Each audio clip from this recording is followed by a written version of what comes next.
Hello everyone, welcome back to our channel. आज हम इस वीडियो में Kolkata rape and murder case के बारे में डिस्कस करेंगे। इस वीडियो के थ्रू हम जानेंगे कि क्या इंसिडेंट हुआ, कार्रवाई अब तक कहाँ पहुंची है, हाई कोर्ट और सुप्रीम कोर्ट ने क्या स्टेप्स लिए हैं, और इसी के साथ हम जानेंगे कि क्या लॉज हैं हमारी कंट्री में to deal with such horrific offences. Before starting this video, I just wanted to say that we failed as a society, we failed as a human beings, and we failed as a citizen of this country. So, with a heavy heart, let's just start this video.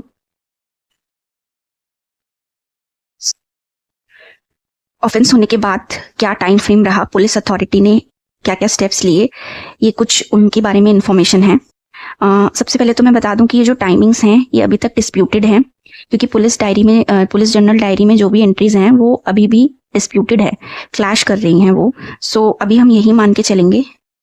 तो होता क्या है, 9 अगस्त की सुबह 9:30 बजे RG Kar medical college and hospital Kolkata में के seminar hall में, जो कि इमरजेंसी बिल्डिंग के 3rd फ्लोर पे है, उसमें एक ट्रेनी डॉक्टर और पीजी स्टूडेंट की डेड बॉडी मिलती है। तो सबसे पहले 10:10 पे पुलिस अथॉरिटी को इन्फॉर्म किया जाता है और पेरेंट्स को भी इन्फॉर्म किया जाता है। लेकिन पेरेंट्स का कहना है कि जब उनको कॉल आता है तो उनको ये बताया जाता है कि आपकी बच्ची ने सुसाइड कर लिया है। जब पेरेंट्स आते हैं उसके बाद, और जो पेरेंट्स और जो भी कलीग्स होते हैं ट्रेनी डॉक्टर के, वो फोर्स करते हैं कि इंक्वेस्ट होना चाहिए। अब ये इंक्वेस्ट क्या है? इंक्वेस्ट देखिए, जब भी किसी की डेथ सस्पिशियस होती है, यानी कि कॉज ऑफ डेथ नहीं पता होता, एपरेंट कॉज ऑफ डेथ नहीं पता होता, तो उन केसेस में इंक्वेस्ट कंडक्ट की जाती है। तो जो हमारी भारतीय नागरिक सुरक्षा संहिता 2023 है, उसका जो सेक्शन 196 है, वो इस बारे में बताता है कि मजिस्ट्रेट के द्वारा इंक्वेस्ट कंडक्ट की जाती है, जिसमें इंक्वायरी करता है मजिस्ट्रेट, और जो भी क्राइम सीन होता है और डेड बॉडी पे जो भी ब्रूसेस या इंजरीज के निशान होते हैं उनका वीडियोग्राफ होती हैं वो सारी चीजें। और इसके बाद इस केस में भी वही हुआ, और जो इंक्वेस्ट रिपोर्ट थी वो उनकी विक्टिम की मदर ने साइन किया। अराउंड 5:30 बॉडी को ऑटोप्सी यानी कि पोस्टमार्टम के लिए ले जाया जाता है, और 7:10 के करीब जो है वो पोस्टमार्टम कंप्लीट हो जाता है। और लगभग रात को 11:45 में एफआईआर दर्ज होती है मर्डर और रेप केस की on the complaint of victims father. देखिए, क्राइम सीन पे जो जो चीजें मिलती हैं, बहुत सारे मेडिकल एविडेंसेस मिलते हैं, और एक ब्लूटूथ ईयरफोन मिलता है जो कि एक व्यक्ति संजय रॉय के फोन से कनेक्ट हो जाता है। पुलिस जब उसको कनेक्ट करती है तो वो ब्लूटूथ उससे कनेक्ट हो जाता है। पहला तो साक्ष्य ये था। दूसरा था कि जब सीसीटीवी फुटेजेस देखी जाती हैं सेमिनार हॉल के जो कॉरिडोर होता है वहां पे, तो जो संजय रॉय है वो सुबह 4 बजे के करीब सेमिनार हॉल की तरफ वही ब्लूटूथ ईयरफोन्स अपने गले में डालता हुआ जाता दिखता है। और जब लगभग 45 मिनट्स बाद जब वो बाहर आ रहा होता है तो उसके गले में वो ईयरफोन नहीं होता।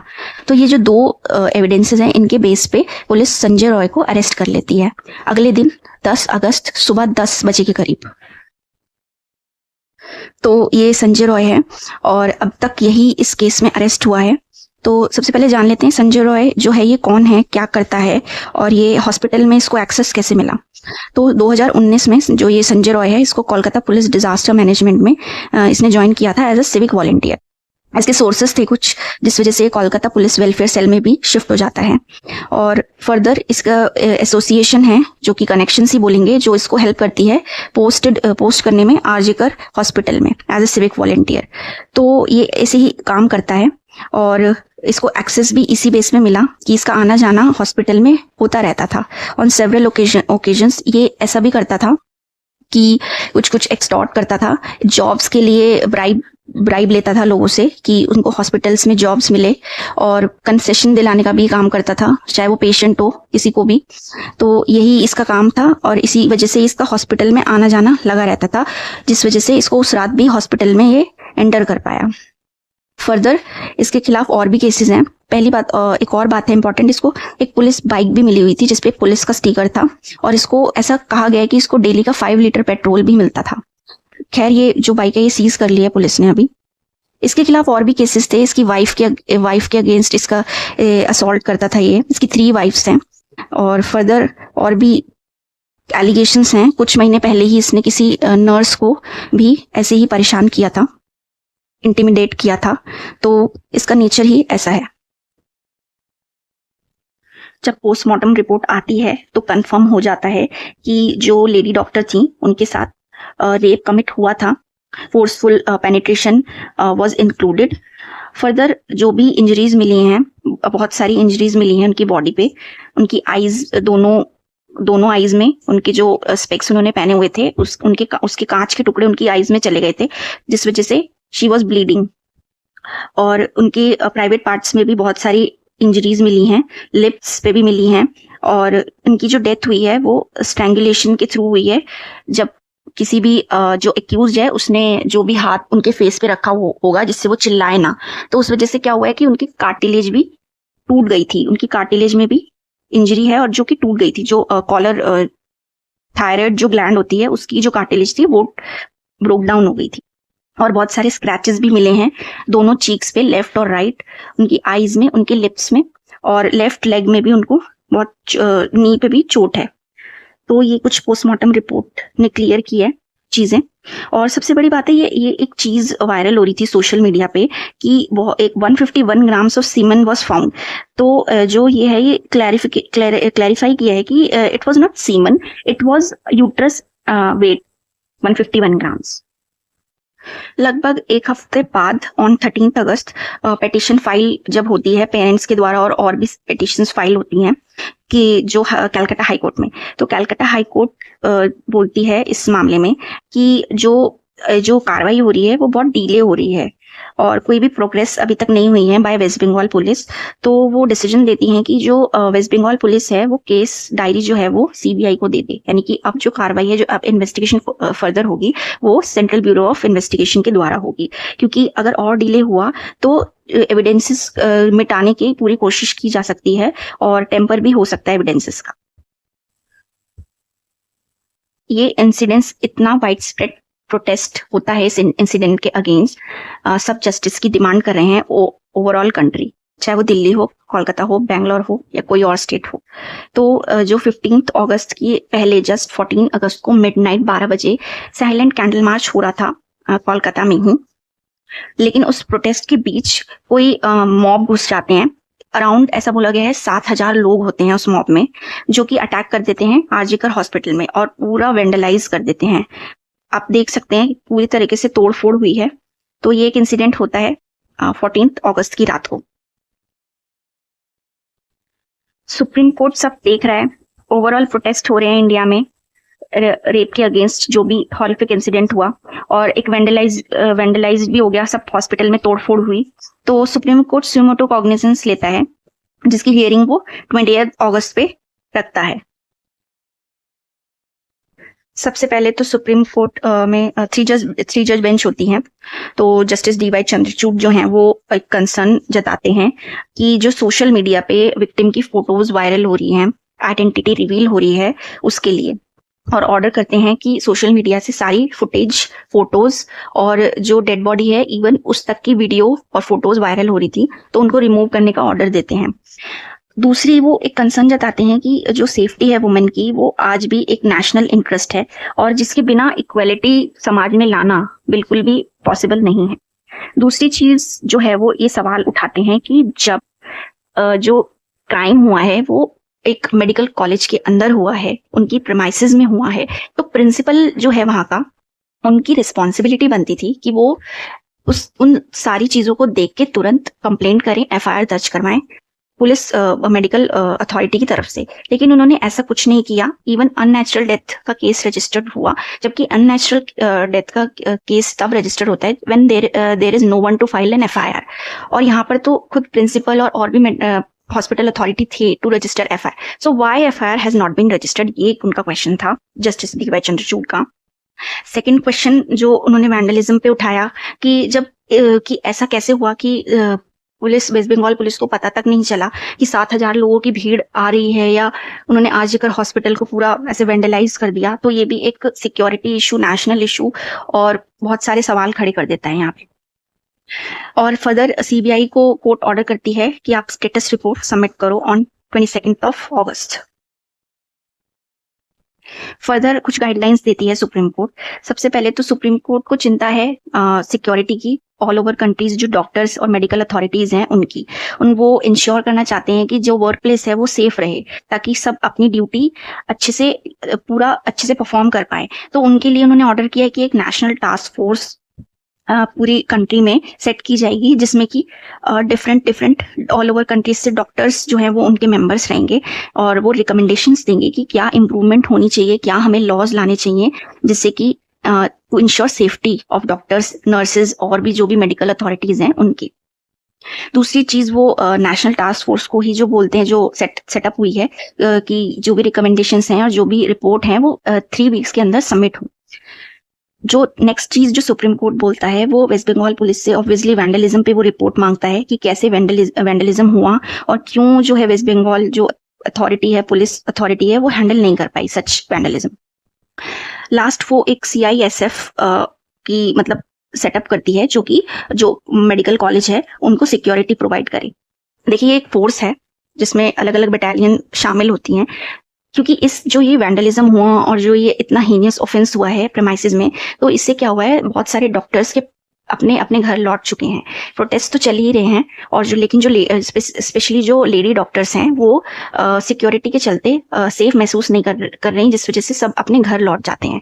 तो सुप्रीम कोर्ट ये भी उनसे रिक्वेस्ट करता है कि वो वापस आए अपनी जॉब पे और टू इंश्योर सेफ्टी सिक्योरिटी वो CISF का गठन करते हैं, जो कि वहां पे सिक्योरिटी प्रोवाइड करेगा एट मेडिकल कॉलेज। फर्दर जब 22 अगस्त को सुप्रीम कोर्ट में हियरिंग होती है तो वही सेम सवाल और कुछ नए इसमें उठाए जाते हैं। सबसे पहले तो FIR का देरी से रजिस्टर करना, ये एक बहुत अहम सवाल है और जो कि सस्पिशियस भी है, और सस्पिशन क्रिएट करना ऑब्वियसली ये क्रिएट करेगा कि जब आपको जो भी डेड बॉडी आपको वहां पर मिली सेमिनार हॉल में सुबह, लेकिन आप उसकी FIR जो है वो रात को रजिस्टर कर रहे हो, तो ये कोई केस नहीं है, ये कोई रीजन नहीं है। और सेकंड थिंग, जो CBI ने जो रिपोर्ट सबमिट किया उसमें बोला है कि जो क्राइम सीन है उसको सिक्योर नहीं किया गया था, और जो वैंडलिज्म हुआ है उसके बाद क्राइम सीन को वैंडलिज्म भी हो गया, लेकिन जो क्राइम सीन जो सील हुआ है वो जो बॉडी रिकवर हुई है उसके 18 आवर्स के बाद हुआ है। जबकि सबसे पहला काम क्या होता है, कोई भी डेड बॉडी कहीं से भी रिकवर होती है तो सबसे पहले पुलिस का काम होता है कि क्राइम सीन को बचाना होता है, ताकि कोई भी छेड़छाड़ ना हो एविडेंसेस से। लास्ट जो नेक्स्ट जो केस होती है वो होती है कि जो CBI का कहना है कि कोलकाता पुलिस ने सारी डिटेल्स CBI को हैंड ओवर नहीं करी है। नेक्स्ट जो सस्पिशियस क्रिएट करती है चीज वो ये करती है कि एट फर्स्ट इंस्टेंस जब हम किसी बॉडी को देखते हैं और इवन जब उसके साथ इतनी मारपीट हुई है उस लेडी डॉक्टर के साथ रेप से पहले, तो वो चीज देखने के बाद और जिस हालत में बॉडी मिली है, तो वो सारे जो कलीग्स थे वो यही बोल रहे थे कि जो बॉडी है उसको देख के कहीं नहीं लगता कि उसने सुसाइड किया होगा। तो फैमिली को ये सुसाइड की न्यूज क्यों दी गई, ये भी एक सस्पिशियस क्रिएट करती है। और फर्दर अपनी गाइडलाइंस को देते हुए उन्होंने बहुत सारी चीज़ें बोली हैं, सैनिटेशन को लेके, डॉक्टर्स नर्सेज के सेपरेट रेस्ट रूम्स को लेके, इमरजेंसी वार्ड में किस तरीके की कौन कौन एंटर कर सकता है, और भी उन्होंने बहुत सारी चीज़ें अपनी गाइडलाइंस में कही हैं, जो कि वो चाहते हैं कि सेफ्टी और सिक्योरिटी के लिए ये कंडीशंस जो हैं ये देखना बहुत ज़रूरी है। इसी के चलते उन्होंने अरुणा शानबर्ग के केस को रेफर किया था, जो कि हमारी कंट्री में एक लैंडमार्क जजमेंट है जिसने पैसिव इथोनेशिया यानी कि इच्छा मृत्यु को लीगलाइज किया था। तो अरुणा शानबर्ग केस को ही क्यों उन्होंने रेफर किया, क्योंकि इसमें भी सेम फैक्ट्स कुछ थे कि इसमें एक जो नर्स थी उनके साथ भी सेक्सुअल असॉल्ट हुआ था हॉस्पिटल में ही रात के टाइम। तो चलिए देखते हैं अरुणा शानबर्ग केस के बारे में। 1973 में क्या हुआ था, जो अरुणा शानबर्ग है वो एक नर्स थी, जूनियर नर्स थी, जो कि ऑन ड्यूटी थी। तो नवंबर 1973 में ही उनका रात को एक सोहनलाल भरता वाल्मीकि ने उनका रेप कमिट किया था। तो जिस वजह से, और उनको इवन एक डॉग चेन से स्ट्रैंगुलेट किया था, जिस वजह से वो एक परसिस्टेंट वेजिटेटिव स्टेट में चली गई थी, जिसे कोमा कहते हैं। तो ऑलमोस्ट 42 ईयर्स वो कोमा में रही, और at the end on 18 May 2015 she died of pneumonia and heart attack. तो और लेकिन इस केस में जो सोहनलाल भारता वाल्मीकि है उनको 7 साल की सजा हुई। वैसे तो उनको 8 साल की सजा हुई थी, पर 1 साल वो अंडर ट्रायल थे, तो जिस वजह से उनको ओवरऑल 7 साल की सजा हुई थी और 1980 में वो उनको रिलीज भी कर दिया गया था। तो ये केस था। इसके बाद ये पैसिव एथोनेसिया का केस कैसे आया, क्योंकि 2011 में एक जर्नलिस्ट थी पिंकी वीरानी, जिन्होंने सुप्रीम कोर्ट में पिटीशन फाइल की थी कि ऑलमोस्ट 37 ईयर्स हो गए हैं और जो अरुणा शानबर्ग हैं उनकी जो वो पूरा वेजिटेटिव स्टेट पे ही हैं, यानी कि एक तरह से कॉमा में ही हैं। तो वो चाहती थी कि एज अ नेक्स्ट फ्रेंड उनको पिंकी वीरानी को कंसिडर करे कोर्ट और अलाउ करें कि वो कंसेंट दे सकें, जिससे कि जो अरुणा शानबर्ग है उनको पैसिव एथोनेसिया, अब पैसिव एथोनेसिया मतलब कि विड्रॉल ऑफ मेडिकल सपोर्ट, जैसे कि वो कॉमा में है तो उनका ये जो सपोर्ट सिस्टम है, जो वो वेंटिलेशन पे थी या वेंटिलेटर पे ही जिंदा थी, तो उनको रिमूव कर दिया जाए ताकि वो फ्रीली वो अबॉर्ड कर सकें, अबॉर्ड टू हेवन। तो लेकिन सुप्रीम कोर्ट ने एक तरह से पैसिव एथोनेसिया को तो अलाउ कर दिया था कि हाँ ठीक है, जो लोग वेजिटेटिव स्टेट में हैं उनको हम ये अलाउ करते हैं, लीगलाइज करते हैं इस चीज को कि उनका जो मेडिकल सपोर्ट सिस्टम है वो विड्रॉ करके उनको फ्रीली मरने दिया जाए एक तरह से, कि जिससे जो उनको दुख पीड़ा जो वो कॉमा में है, वेजिटेटिव स्टेट में है और जो उनकी जो ठीक होने के चांसेस हैं वो ऑलमोस्ट निल हैं। तो सुप्रीम कोर्ट ने कहा इन केसेस में हम पैसिव एथोनेसिया यानी कि withdrawal of medical system allow कर देंगे।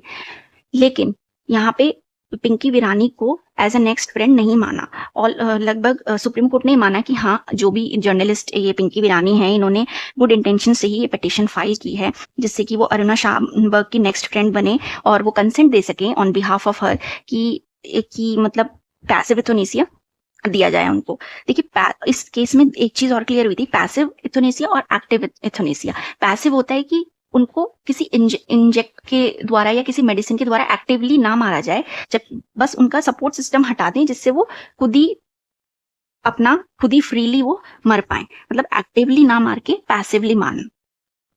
तो ये इस केस में हुआ था, डिस्टिंग्विश किया था। लेकिन पिंकी वीरानी को सुप्रीम कोर्ट ने रिजेक्ट कर दिया था to consider as next friend.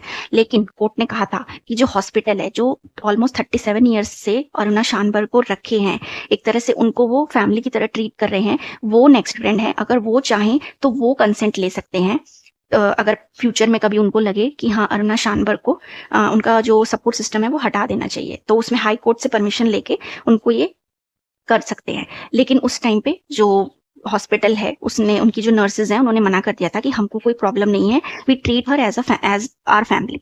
तो लेकिन फाइनली क्या हुआ था, 18 मई 2015 में शानबर्ग ने खुद ही अपना ऑलमोस्ट वो निमोनिया से उनकी डेथ हो गई थी। नेक्स्ट केस आता है important, Tukaram versus state of Maharashtra. इस केस ये भी एक लैंडमार्क केस है क्योंकि ये एक ऐसा केस है जिसके थ्रू हमारे लॉज अमेंड हुए हैं रेप से रिलेटेड।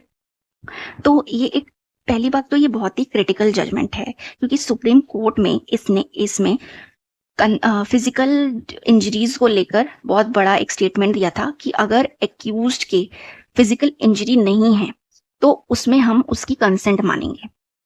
तो इसमें क्या हुआ था, एक मथुरा नाम की लड़की थी जिसका कस्टोडियल रेप हुआ था पुलिस स्टेशन में बाय पुलिस ऑफिसर, और जिसमें उन्होंने एक, जो कोर्ट में उन्होंने ये सिंपली, जो सुप्रीम कोर्ट तक मामला गया था उसमें सिंपली ये कहा था कि जो मथुरा है उसकी कोई फिजिकल इंजरी नहीं आई है, जिस वजह से हम बोलेंगे कि उसकी जो भी सेक्सुअल इंटरकोर्स हुआ है उसमें उसकी कंसेंट थी। तो और उसके कुछ अफेयर्स भी रहे हैं जिस बेस पे वो हैबिचुएटेड है टू सेक्सुअल इंटरकोर्स। तो ये बहुत ही क्रिटिकल था। इस जजमेंट के बाद भी बहुत वाइड स्प्रेड प्रोटेस्ट हुए थे ऑल ओवर इंडिया, जिस वजह से बहुत सारे जो ज्यूरिस्ट हैं, बहुत सारे प्रोफेसर्स हैं, स्पेशली उपेंद्र बख्शी, रघुनाथ खेलकर, तो इन सब ने एक लेटर ड्राफ्ट करके सुप्रीम कोर्ट में एज अ प्रोटेस्ट सबमिट किया था। और सबसे बड़ा क्वेश्चन ये कहा था, जो है वो उठाया था कि अगर प्री मैरिटल सेक्स है तो ये एक टैबू इतना बड़ा है कि किसी को भी लाइसेंस दे देगा टू रेप यंग गर्ल्स। ये एक बहुत बड़ा स्टेटमेंट था उस टाइम पे। इस प्रोटेस्ट के बाद बहुत सारे अमेंडमेंट्स हुए थे। सबसे पहला अमेंडमेंट जो था वो ये था कि इस केस से पहले जो था वो हमेशा विक्टिम को प्रूव करना पड़ता था कि उसके साथ रेप हुआ है, अक्यूज को नहीं प्रूव करना पड़ता था। जो बर्डन ऑफ प्रूफ था वो विक्टिम के ऊपर था। लेकिन इस केस के बाद से चीजें चेंज हुई और अक्यूज पे बर्डन ऑफ प्रूफ आया एक। और जो अगर कोई वुमेन बोलती है कि उसके साथ रेप हुआ है तो सेक्शन 114A इंट्रोड्यूस हुआ इंडियन एविडेंस एक्ट में, जिसने बोला कि अगर कोई वुमेन बोलती है कि उसके साथ रेप हुआ तो उसको शैल प्रिज्यूम कोर्ट करेगा और जो बर्डन ऑफ प्रूफ है वो एक्यूज पे रहेगा कि उसने रेप कमिट नहीं किया है। सेकंड 376 जो है वो सेक्शन ऐड हुआ जिसमें कस्टोडियल रेप पनिशमेंट के तौर पे ऐड हुआ। और तीसरी चीज और भी थी कि सनराइज से पहले और सनसेट के बाद किसी भी वुमेन को पुलिस स्टेशन में नहीं बुलाया जाएगा। तो ये कुछ चीजें थी। और एक चीज और थी कि जो रेप का केस है वो इन कैमरा ट्रायल होगा उसका, और जो विक्टिम की आइडेंटिटी है यानी कि जो उसका रियल नेम है वो डिस्क्लोज नहीं होगा। अब आप देख रहे होंगे पीछे भी मैंने यहाँ पे मथुरा लिखा था, क्योंकि उस टाइम पर ऐसा कोई लॉ नहीं था जिस वजह से जो विक्टिम है उसका नेम डिस्क्लोज नहीं कर सकते। तो इसीलिए ये फेमस भी as a Mathura rape case ही है। लेकिन इसके बाद से चीजें चेंज हुई और रेप के विक्टिम का नाम आप डिस्क्लोज नहीं कर सकते एज पर सेक्शन 72 ऑफ भारतीय न्याय संहिता 2023। फर्दर बात करते हैं निर्भया केस की। बहुत ही लैंडमार्क है ये, इस पूरी कंट्री को हिला के रख दिया था जिस तरह की वारदात हुई थी दिल्ली में। इसका केस का नाम है मुकेश कुमार वर्सेस एनसीटी दिल्ली 2017। इसमें जो चीज हुई थी, चार जो लोग थे और टोटल 6 थे, जिसमें से एक जुवेनाइल था और एक ने जो है वो कस्टडी में ही सुसाइड कमिट कर लिया था। फर्दर और जो बचे 4 थे उनको डेथ पेनल्टी मिली थी, जो कि 2020 में उनको कैपिटल पनिशमेंट मिल गई थी।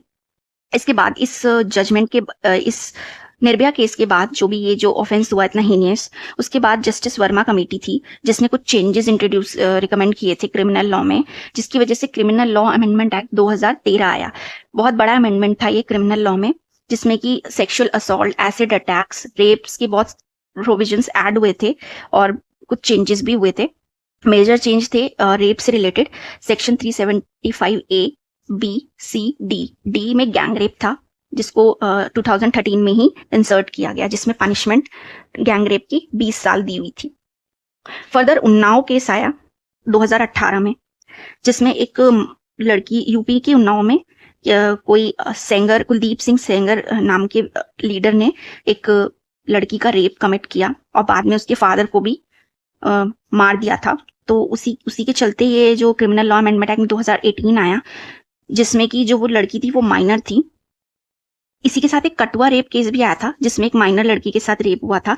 तो ये जो 2018 का जो अमेंडमेंट आया था ये माइनर ओरिएंटेड था। इसमें माइनर से रिलेटेड रेप की प्रोविजंस इंसर्ट हुए थे, जैसे कि सेक्शन 376A-B में अगर कोई 12 साल से कम एज की लड़की के साथ रेप करता है तो उसको मिनिमम 20 ईयर्स की पनिशमेंट या फिर लाइफ इम्प्रिजनमेंट और डेथ पेनल्टी थी।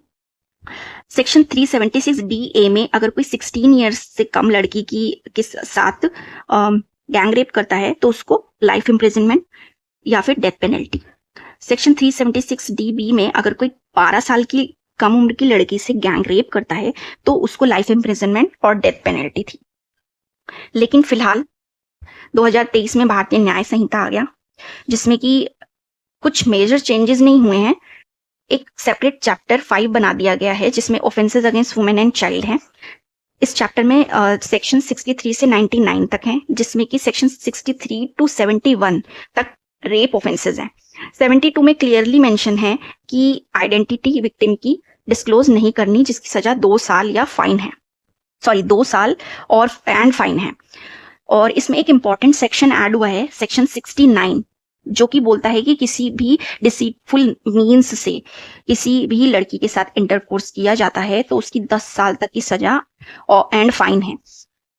तो इसमें ये भारतीय न्याय संहिता में ये चीजें हैं रेप से रिलेटेड और offences against women and child से related. Further justice Krishna Iyer ने कहा था Rafiq versus state of UP में that when a woman is ravished, what is inflicted is not merely physical injury but the deep sense of some deathless shame. जब कभी murder होता है तो बॉडी मरती है, लेकिन जब रेप होता है तो आत्मा मरती है।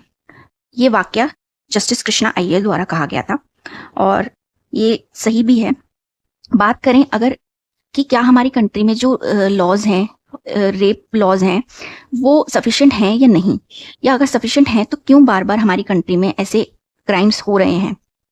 तो एज पर माई ओपिनियन, जब अगर मैं बोलूं कि हमारी कंट्रीज में सफिशिएंट लॉज हैं, तुकाराम के केस से लेकर और आज की करंट सिचुएशन तक हमारे पास डेथ पेनल्टी भी है फॉर रेप, और हमारे पास और भी लॉज हैं जैसे कि पॉक्सो एक्ट है हमारे पास, जो माइनर से रिलेटेड, माइनर्स के अगेंस्ट जो भी सेक्सुअल ऑफेंस होते हैं उनको डील करता है। इवन जुवेनाइल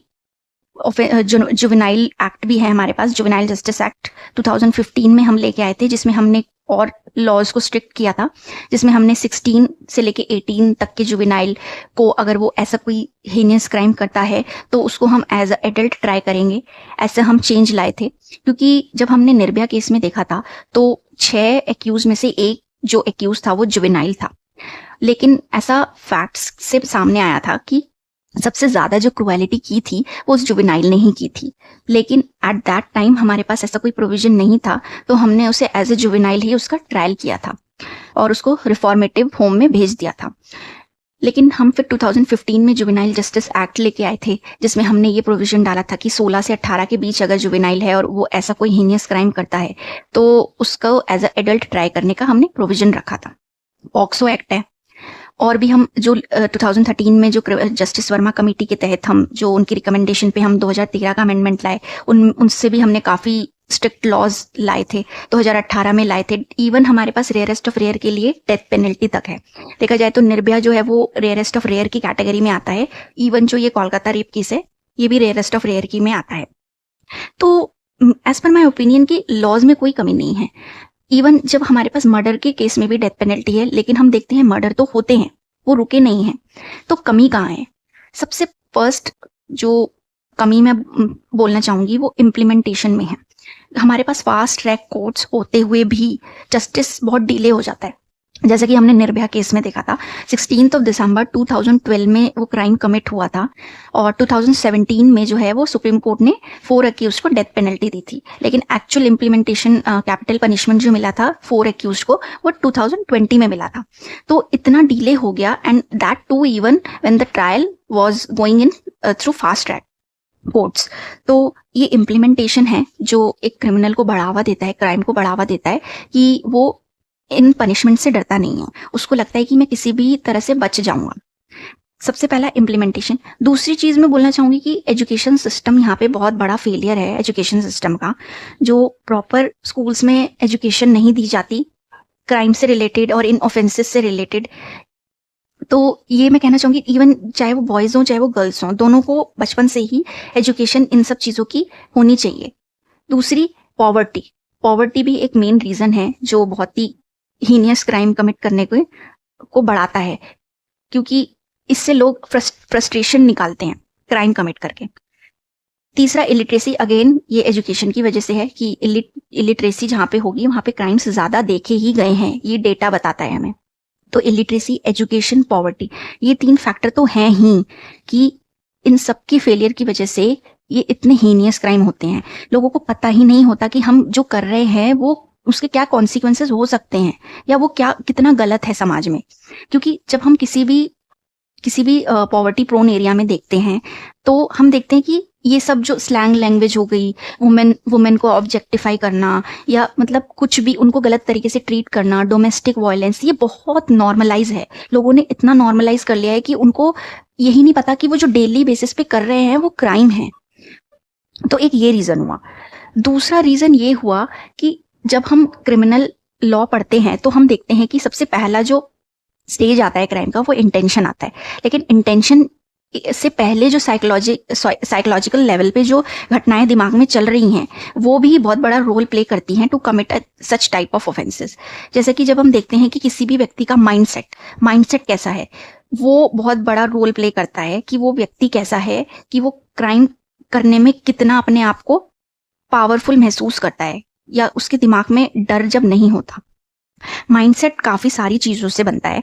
जैसे सबसे पहले अगर मैं बात करूं तो फैमिली, ग्राउंड लेवल पे बचपन से अगर हम देखें तो फैमिली भी बहुत बड़ा रोल प्ले करती है किसी इस बच्चे के माइंडसेट को बनाने में, डेवलप करने में, उसका बिहेवियर डेवलप करने में। जब हम कभी देखते हैं कि जो हमारे घरों में बातें हो रही है, बच्चों के सामने बातें हो रही हैं, या हम किसी सिचुएशन पे फैमिली में किस तरीके का रिएक्शन दिया जा रहा है, तो वो असर बचपन से ही बैठ जाता है बच्चों के दिमाग में कि हमारी फैमिली में, क्योंकि जब जब बहुत छोटे बच्चे होते हैं तो वो अपने मम्मी पापा को ही अपना आइडल मानते हैं। जैसा उनकी मम्मी पापा करते हैं, उनको लगता है कि हमारे मम्मी पापा ऐसा करते हैं तो ये सही ही होगा। तो जिस तरीके का रिएक्शन देना, या जिस तरीके की, जैसे किसी किसी के घर में डोमेस्टिक वायलेंस बहुत ज़्यादा होता है, तो उससे भी बच्चे के दिमाग पे असर पड़ता है। लेकिन और दूसरी बात ये इक्वालिटी, जब कभी घर में दो बच्चे होते हैं, गर्ल और बॉय, तो हमेशा हमारी जो एक्सपेक्टेशंस हैं वो लड़कियों से ज़्यादा होती है।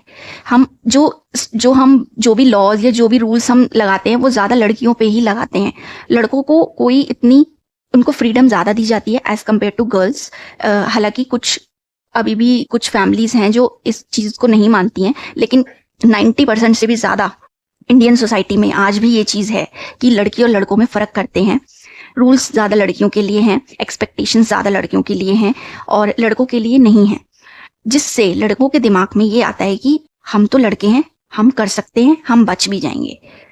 तो मेरे हिसाब से जो पेरेंट्स हैं उनको ऐसा बिहेवियर अडॉप्ट करना चाहिए कि लड़का और लड़की दोनों में फ़र्क नहीं करना चाहिए। जो चीज़ें, जो रूल्स वो लड़कियों पे अप्लाई कर रहे हैं, अगर वो लड़कों को भी उतनी स्ट्रिक्टनेस दिखाएं, जैसे कि लड़कों को पूछें कि वो कहाँ जा रहे हैं, कब आएंगे, उनके फ्रेंड्स कौन हैं, या अगर कहीं जा रहे हैं तो नंबर शेयर करें, जिससे कि पता लगे कि भाई वो किस तरीके के लोगों के साथ उठ बैठ रहा है। जिससे कि ये भी बहुत बड़ा रोल प्ले करते हैं कि उसका फ्रेंड सर्कल कैसा है। अगर फ्रेंड सर्कल अच्छा नहीं होगा तो फैमिली कितनी भी अच्छी हो, चांसेस रहते हैं कि लड़के का माइंडसेट वैसा हो जाएगा।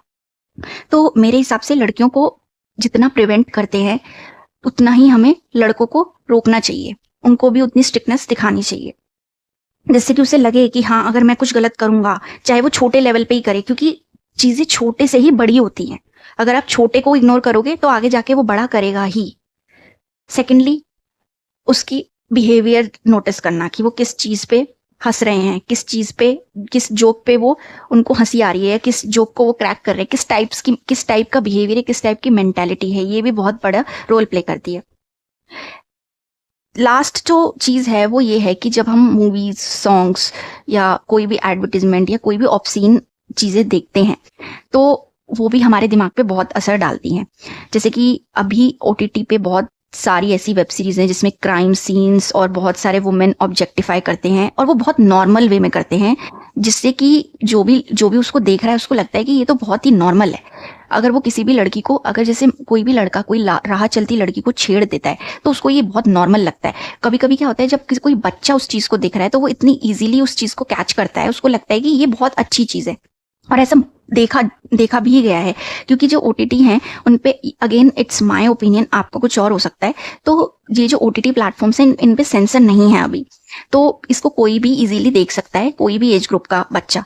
तो इस चीज़ पे भी जो लॉज हैं वो स्ट्रिक्ट होने चाहिए कि OTT पे जो है वो सेंसर होना चाहिए, सेंसरशिप आनी चाहिए, जिससे कि और पेरेंट्स का कंट्रोल होना चाहिए कि जो बच्चा है वो क्या देख रहा है। देखिए, जो क्रिमिनल्स अभी समाज में घूम रहे हैं उनका माइंडसेट बन चुका है वैसा, उनको हम चेंज नहीं कर सकते अगर वो खुद से जब तक ना हो ना पाए, जब तक वो खुद से नहीं चाहेंगे कि हाँ हमें चेंज होना है। इसीलिए हमारी जो कंट्री है वो रिफॉर्मेटिव थ्योरी पे बेस्ड है, कि कोशिश करी जाती है कि लास्ट टू लास्ट हम रिफॉर्म करें उस क्रिमिनल को। लेकिन हम उनको सुधार सकते हैं जो अभी इस एज ग्रुप में हैं, कि वो मोल्ड इजीली हो जाएंगे अगर हम उनके साथ अच्छा बिहेव करें, उनके बिहेवियर को कैप्चर करें और हर चीज़ कंट्रोल में रखें। क्योंकि आगे जाके क्रिमिनल्स जो है वो बचपन से बनते हैं, एकदम से कोई क्रिमिनल नहीं बनता अंटिल एंड अनटिल बहुत कोई प्रेशर है या कोई किसी टाइप की फ्रस्ट्रेशन है। अब जैसे मैं बोलूँ, ये कोलकाता केस, निर्भया केस, ये ऐसे केस हैं कि इनमें पॉवर्टी, इलिटरेसी और एजुकेशन तीनों का रोल था, क्योंकि जो भी ये लोग हैं ना ये हाईली एजुकेटेड थे और ऑलमोस्ट इलिटरेट ही थे, और पॉवर्टी भी कहीं ना कहीं थी। लेकिन और जो इनका ये जो मोटिव था, तो इनका मेन मोटिव यही था टू फील पावरफुल। अब ये जो चीज़ आ जाती है ये कभी भी सुधारी नहीं जा सकती किसी के अंदर से, ऐसे क्रिमिनल्स हार्डकोर क्रिमिनल्स होते हैं और इनको रिफॉर्म करना बिल्कुल भी पॉसिबल नहीं होता। तो मेरे एज पर माय ओपिनियन इनके लिए capital punishment is the only solution. क्योंकि अब बहुत सारे ह्यूमन एक्टिविस्ट्स आ जाते हैं कि कैपिटल पनिशमेंट को अबॉलिश करो, लेकिन as per my opinion capital punishment रहनी चाहिए। क्योंकि जो हार्डकोर क्रिमिनल्स होते हैं वो सिर्फ लाइफ इम्प्रिजनमेंट या नेचुरल लाइफ भी कर दे, कि जिसका कोई भी लाइफ इम्प्रिजनमेंट भी दे दे, तो उसका जस्टिस, चलो वो रिफॉर्म हो भी गया, जेल में रह के वो वो रिफॉर्म हो गया, सुधर गया, लेकिन जस्टिस सोसाइटी को मिल गया, क्योंकि सोसाइटी में से तो किसी के साथ उसने ऑफेंस किया नहीं, लेकिन उस फैमिली का क्या कि जिसका जो चाइल्ड है वो अब इस दुनिया में नहीं रहा, तो उनके साथ जस्टिस कैसे होगा? कोई सुधर गया, वो उस चीज से कैसे चीज से आगे बढ़ेंगे?